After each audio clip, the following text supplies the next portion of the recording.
Sisters, brothers, siblings in the Episcopal Diocese of Northern Indiana, grace and peace be with you in Jesus, the light for all people.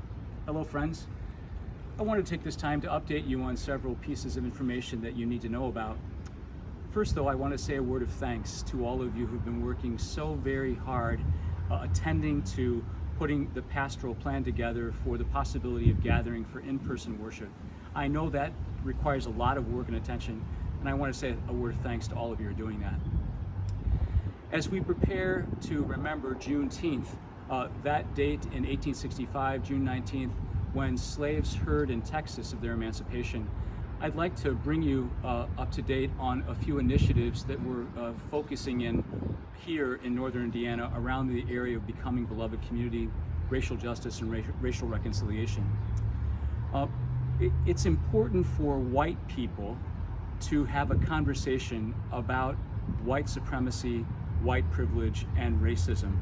And to that end, I'm putting together, working with Pamela Young, putting together a series of facilitated conversations that I'd like to invite, first and foremost, our white clergy into a safe space where we as white persons can begin to address, perhaps continue to address, the issues of race, difference, and our position as persons of privilege.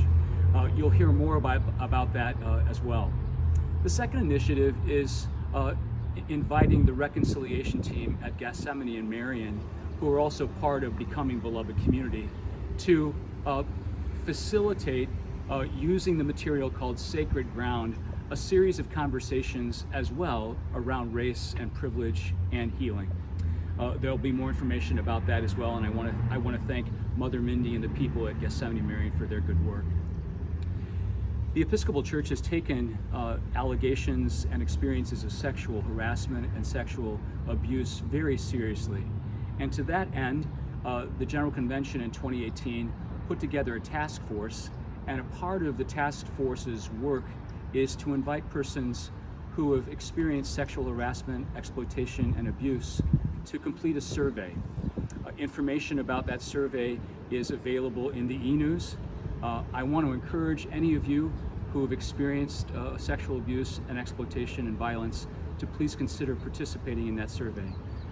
Know that you are especially held in prayer, because that's not an easy thing for you to consider to do. Well, friends, guess what? It's time for convention planning. And this past Saturday, the Diocesan Council adopted a resolution to change our standing rules of order to make it possible for us to meet in convention virtually. So we're going to have two conventions this year.